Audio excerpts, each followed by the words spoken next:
Welcome to my next Stranger Things Season 1 episode review video. Before I get into that, though, pretty important, if you aren't caught up to the point where I am in rewatching or watching Stranger Things, or you're just not entirely sure, then you definitely need to take the initiative and pay attention to the episode's title, which of course I'll mention, as well as put in the description. If that happens to be the case, if you're not caught up, it would be my recommendation that you don't watch this detailed review any further to avoid any potential spoilers. And full disclosure, thus far, I've seen every single episode of Stranger Things. Obviously, we have a new season of Stranger Things coming out, hopefully soon. Big fan of the show. It's one of my favorite TV shows of all time. I'd say it ranks anywhere from top 6 to top 14.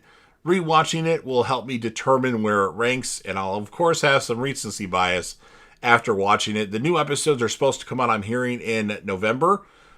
Not been confirmed yet, and I'm guessing that they'll give us a few and then wait a couple weeks or a month and then give us more to make people pay for Netflix as much as possible. But big fan of the show and looking forward to doing the reviews of the new season. And I hope to have all these old episodes reviewed by the time the new season comes out. I'm more of a fan of episode weekly reviews versus a bunch of episodes released at once, but that's fine. You might not get all the episodes the first day, but I'll get them eventually. But with all that said, this will be Stranger Things Season 1, Episode 5, or Season 1, Chapter 5.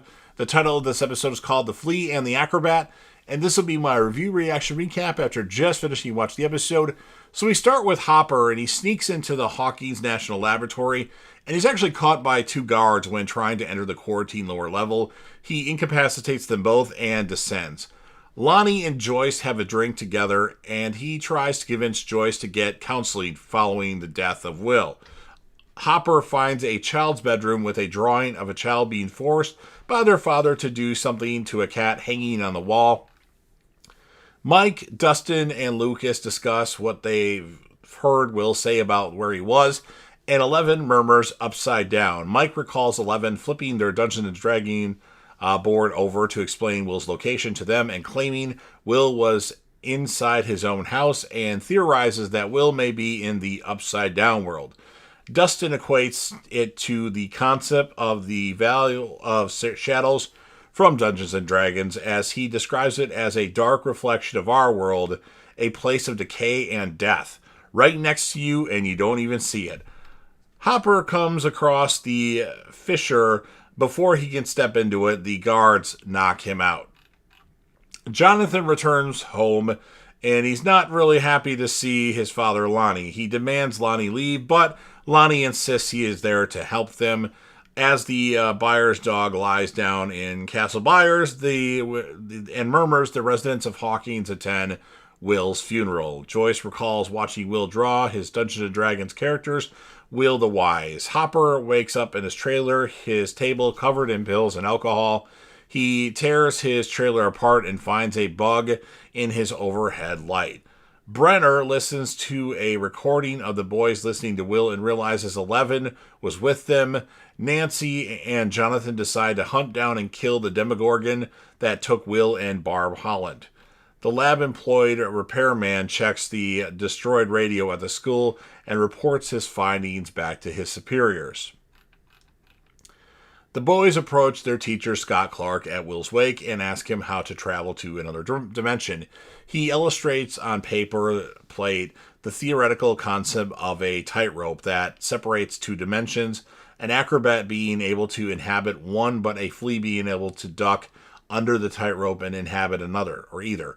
He concludes that to get under the tightrope, they would need an inhuman amount of energy, and when Mike mentions the possibility of a gate already existing, Clark explains it would change the magnetic field surrounding it. Phil Callahan and Kelvin Powell visit Hopper and report two people going missing in the woods.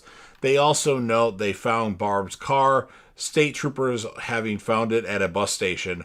Lonnie says to Joyce that they should make the Sadler Company pay somehow for Will's death. She later finds an advertisement for a lawyer specializing in accidental deaths in his bag because Lonnie wants money.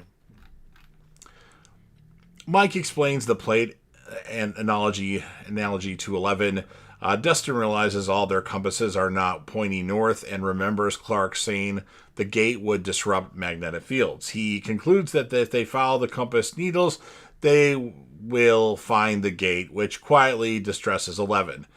Steve Harrington approaches Nancy and apologizes for his dismissal of Barb, asking to take her on a date to take her mind off of things, but she rejects him. Joyce confronts Lonnie over the flyer, only coming back to get money out of his son's death, insisting that she will never give up looking for Will as long as she believes he is still alive. She orders Lonnie to get out of the house instantly. Jonathan practices shooting with moderate success, telling Nancy a story of his father making him hunt and kill a rabbit as she arrives, and then Nancy shows him up and perfectly hits a practice target with a shot as she rambles about her parents' loveless marriage. Hopper calls his ex-wife Diane, initially hesitant in believing he has been drinking. She soon becomes concerned that just as he hangs up, the phone rings again and Hopper ignores it. Following their compasses, Lucas notes to Dustin that 11 is quieter than usual. In a flashback, we have Brenner, and he's placed 11 in the bath, a giant sensory deprivation tank that amplifies her abilities. And then in the present, she tries to get Mike to turn back, but to no avail.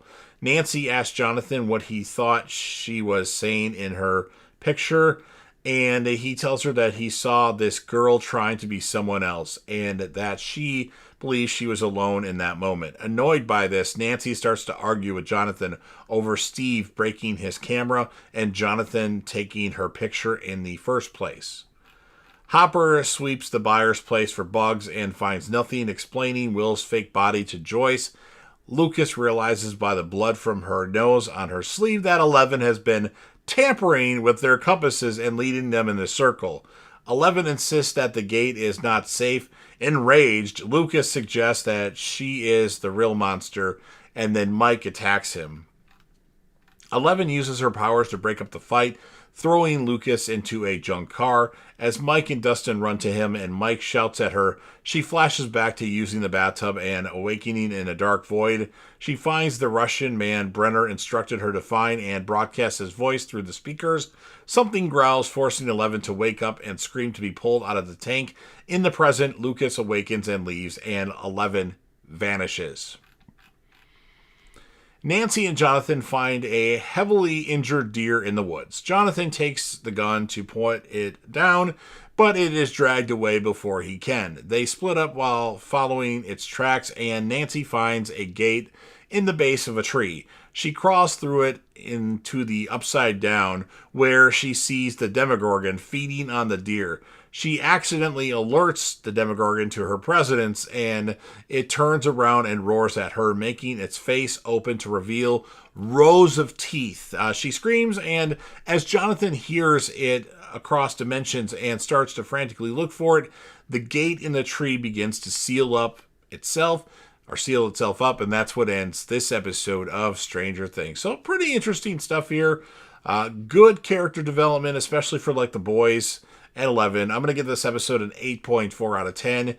In my standout characters, the episode in this ensemble cast where everybody really realistically does a good job, I'm going to give it to Hopper, Jonathan, and Dustin. I like the whole thing where Dustin kind of showed up his friends about the compasses and the Val thing that he was talking about. So you've heard everything that I have to say. Now it's your turn. If you're a fan of Stranger Things and you want to help me out with the YouTube algorithm, please make sure that you Hulk smash the like button. Share this video with a friend. Put this video on any one of your social media platforms.